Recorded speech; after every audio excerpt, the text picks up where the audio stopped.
Dignísima concurrencia, en esta fecha tan especial, les ruego acompañarme imaginariamente y ubicarnos en el contexto de la realidad peruana en las décadas finales del siglo próximo pasado. En pleno ejercicio de nuestra vida republicana, por los años 70, nuestra sociedad mantenía una forma de vida negativa, por llamarla de alguna manera. Éramos un país con una democracia débil e inestable. Vivíamos en una realidad con una profunda injusticia social, con una deficiente distribución de la riqueza, con clases sociales muy diferenciadas y con una gran mayoría en pobreza o en extrema pobreza que vivía con resentimientos principalmente motivados por la falta de oportunidades y porque los ricos se hacían más ricos y al otro lado de la orilla los pobres se sumergían en un mundo de miseria y sin posibilidades. Y adicionalmente teníamos una clase política que gobernaba en función de sus intereses personales o de grupo, dando las espaldas a los intereses del pueblo. En estas condiciones, algunos radicales y extremistas, especialmente de izquierda de nuestra realidad, viajaron a tomar experiencias de las revoluciones bolchevique y maoísta, conociendo detalles de esos modelos y gestando a su retorno un movimiento que inicialmente se llamó Frente Estudiantil Revolucionario por el luminoso sendero de José Carlos Mariátegui, que posteriormente dio inicio a una actuación organizada de preparación de cuadros y contingentes armados en la Universidad San Cristóbal de Huamanga y en el Colegio San Ramón de Ayacucho, pasando a la clandestinidad. Estos peruanos equivocados iniciaron acciones de terror contra el pueblo peruano el 17 de mayo de 1980, quemando ánforas en el distrito de Chuschi, de la provincia de Cangallo, del departamento de Ayacucho, lugar del que soy originario. Por las mismas razones ya mencionadas, en el escenario nacional surgió también otra organización terrorista autodenominada Tupac Amaru, que también enarbolaba formas de acción de muerte, caos y violencia, procurando la destrucción del Estado al que denominaban caduco. Estas organizaciones criminales fueron creciendo, perpetrando asesinatos a los que llamaban aniquilamientos selectivos, especialmente de efectivos de las fuerzas del orden, a quienes despojaban de sus armas,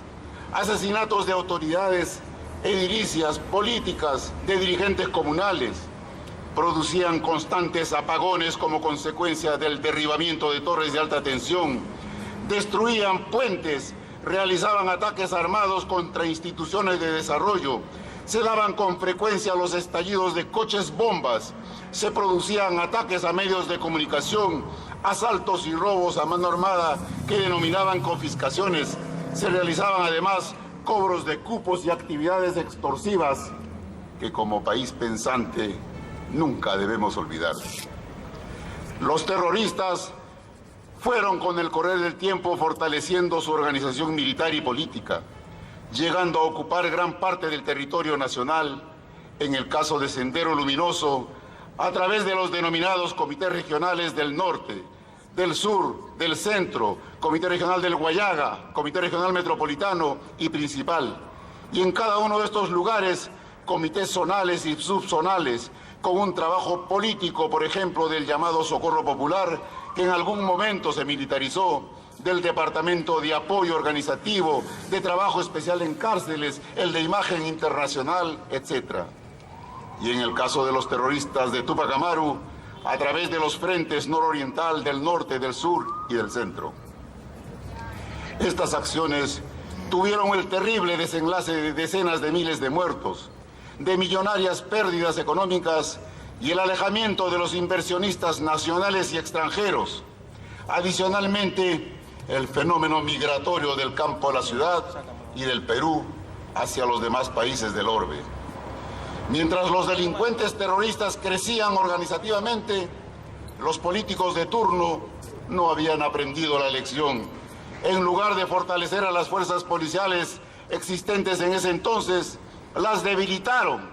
al extremo que en plena etapa de auge de la actividad terrorista, irresponsablemente se dispuso la unificación de las fuerzas policiales, sin criterios éticos, sin planificación, sin visión de futuro, solo respondiendo a un clamor popular acrecentado por un afán protagónico en función del momento en que se vivía.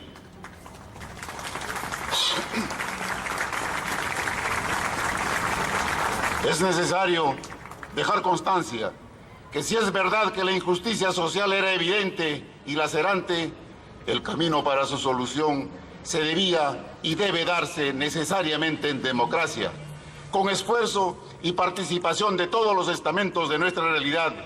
y en modo alguno recurrir a la muerte, destrucción y caos como alternativa de solución, porque ello a la postre no significa solución alguna, sino por el contrario, agrava y perjudica a la sociedad y al Estado en su conjunto. En estas circunstancias de convulsión social, un pequeño departamento de investigaciones de la Dirección de Seguridad del Estado, de la entonces Policía de Investigaciones del Perú, por propia necesidad fue elevado a la categoría de división y posteriormente a la de Dirección contra el Terrorismo, con un incremento mayormente cualitativo de recursos humanos procedentes de la Policía de Investigaciones del Perú. Sin embargo, se encontraba deficientemente equipada frente a las necesidades coyunturales. Pese a no contar con el equipamiento que la circunstancia meritaba, los detectives de nuestra Policía de Investigaciones del Perú fueron progresivamente realizando trabajo paciente, tesonero, técnico y prospectivo, conociendo mejor al oponente, detectando sus fortalezas y sus debilidades, conociendo la identidad de sus integrantes y especialmente de sus líderes y cómo estaban organizados. Luego de un trabajo difícil,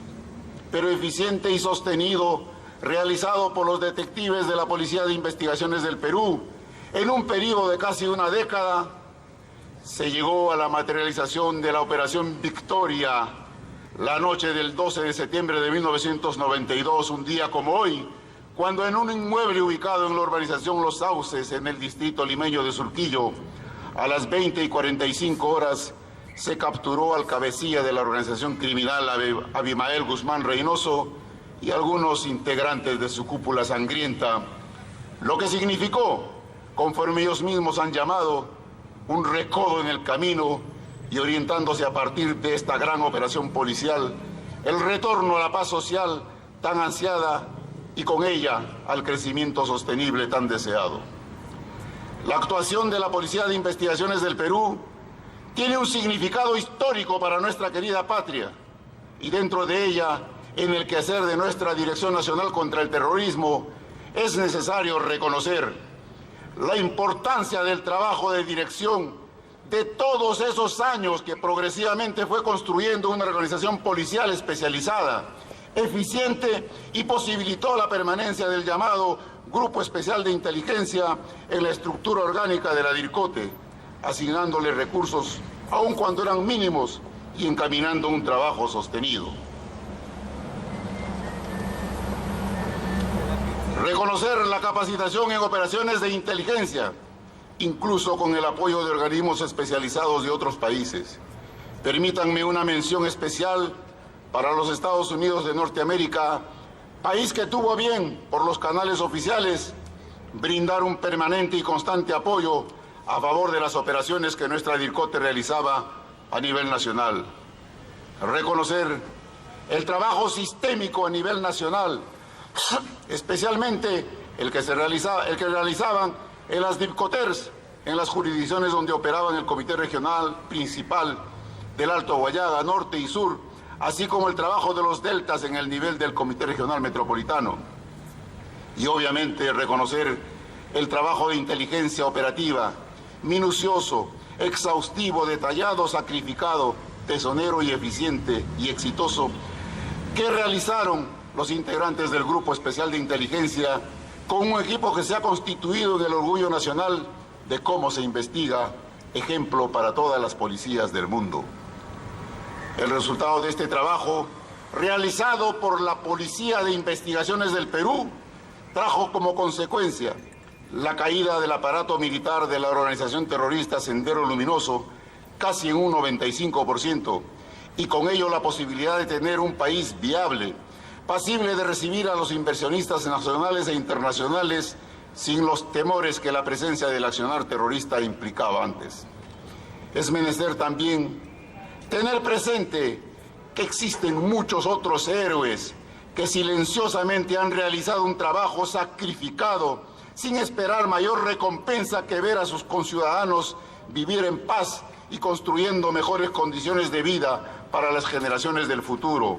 Honor y gloria para todos los integrantes de la DINCOTE, del GEIN, de las DIVICOTES, los Deltas y las DECOTES a nivel nacional que supieron realizar operaciones capturando a los responsables de los diversos atentados execrables que los terroristas materializaban a nivel nacional. Mencionar también, por ejemplo, a quienes desde la DIRCOTE hicieron un trabajo silencioso de fina y exquisita inteligencia en las instalaciones de la residencia del embajador del Japón en el Perú, para que se pueda materializar posteriormente la operación militar Chavín de Huántar, conocida mundialmente.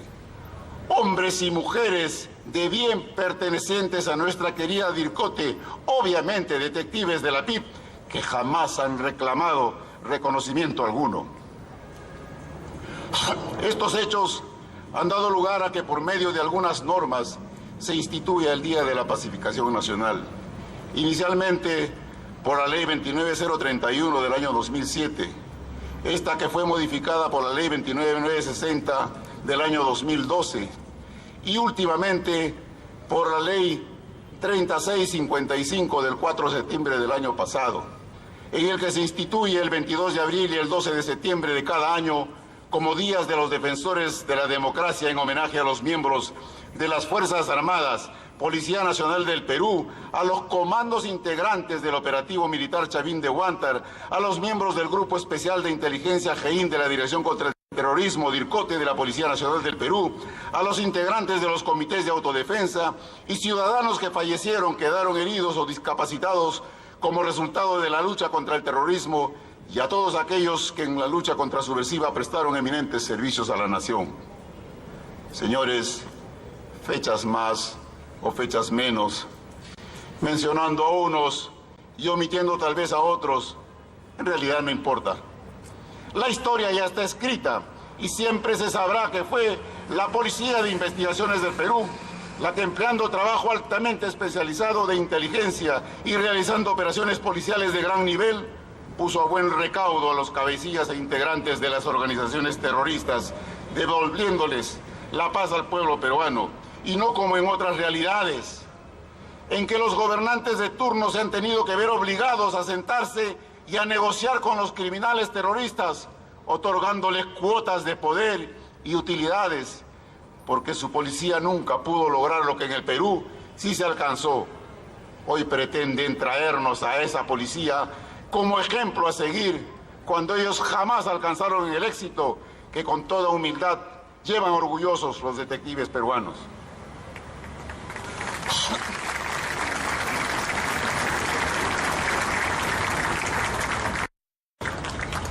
Pero como sociedad pensante debemos siempre mantenernos alertas.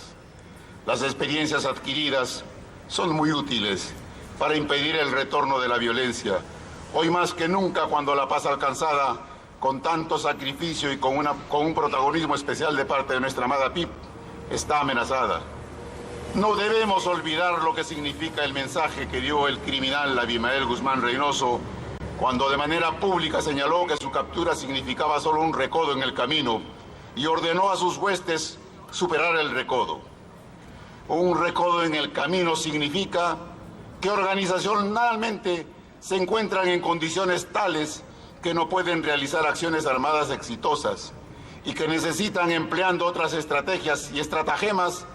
reconstruir las condiciones mediante trabajo de masas, trabajo organizacional, trabajo psicológico, trabajo político e ideológico para aprovecharse de las debilidades del Estado y minimizar sus actos de terror. Luego de haber navegado un tanto reflexivamente por las décadas finales del siglo pasado, hoy ya en el siglo XXI, demos una mirada a la realidad nacional.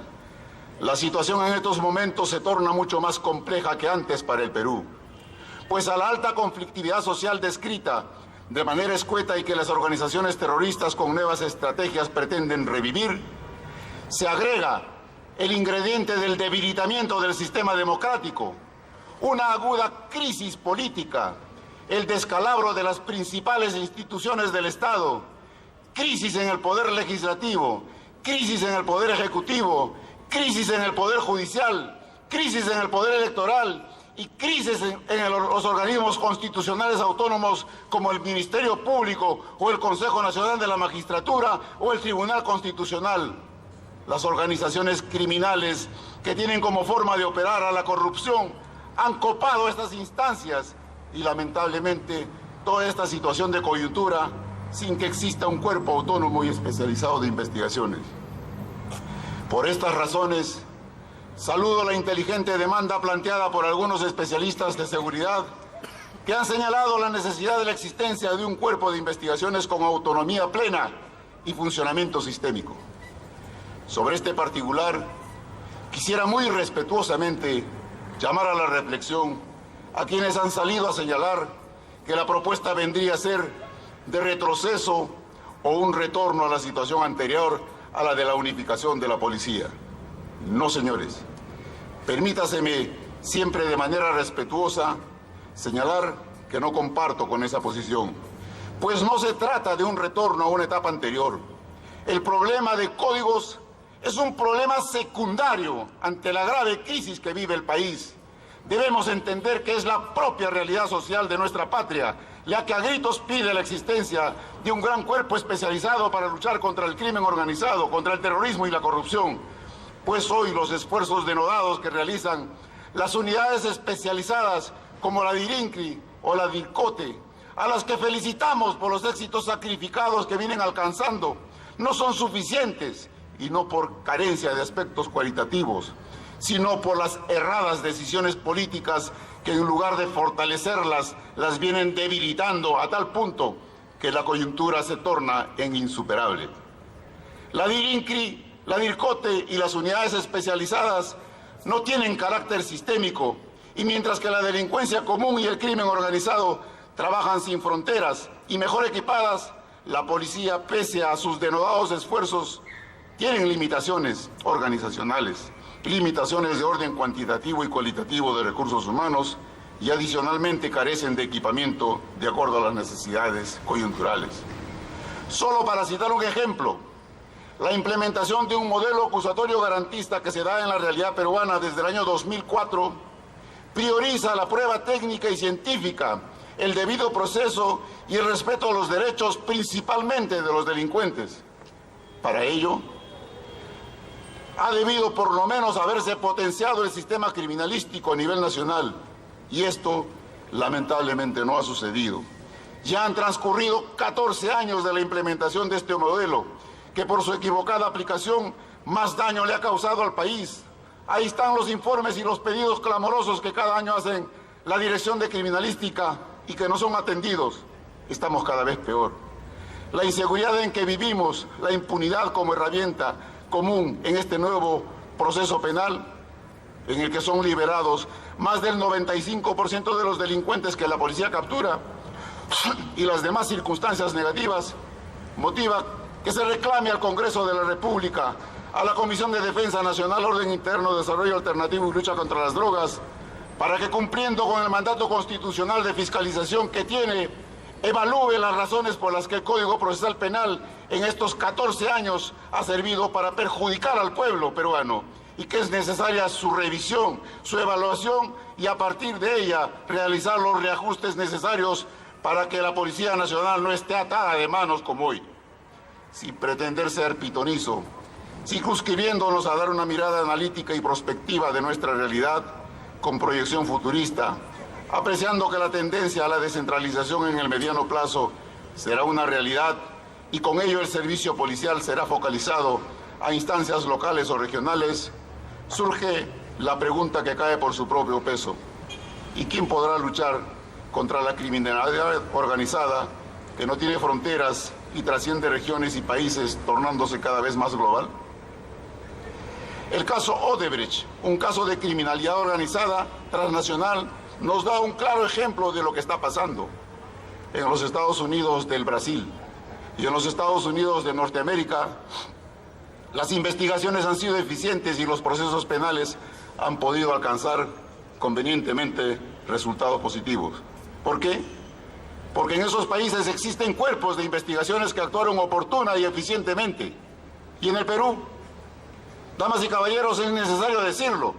en el Perú no se ha investigado con eficiencia el caso y transcurrido varios años seguimos entrampados, siguiendo las pautas de la colaboración eficaz impuesta por el modelo acusatorio garantista, sin realizar un trabajo eficiente de investigaciones. ¿Por qué? La respuesta es sencilla y crucial: porque no tenemos un cuerpo de investigaciones contra la criminalidad organizada con las facultades adecuadas. No se pretende atentar contra la institucionalidad de nuestra querida Policía Nacional. No se piense eso ni remotamente. Por el contrario, es necesario el fortalecimiento de la Policía Nacional, pero no podemos vivir de espaldas a la realidad y tenemos la obligación de mirar constructivamente el futuro. La creación de un cuerpo altamente especializado de investigaciones es una necesidad social del pueblo peruano y no un capricho o deseo de algunas personas. Aprendamos a diferenciar las cosas. Nos corresponde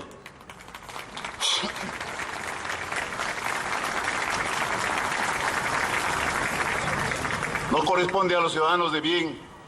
y a quienes tenemos cierta experiencia exitosa en el trabajo de la seguridad a emitir este tipo de opiniones fundadas y valederas que son beneficiosas para nuestra amada patria.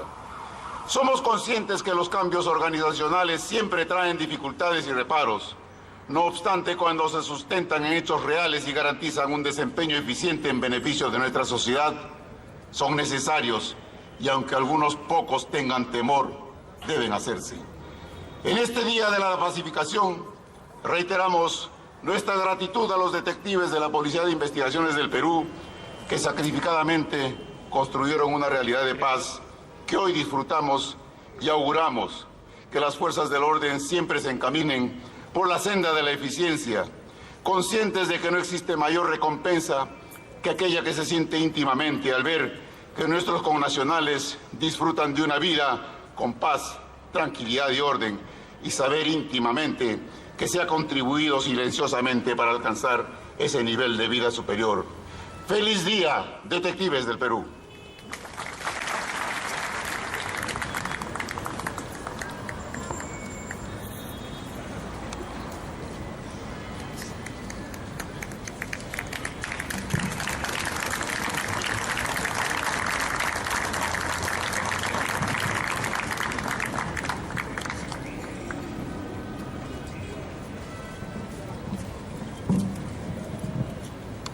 Muchas gracias al señor general Jorge Washington Cárdenas.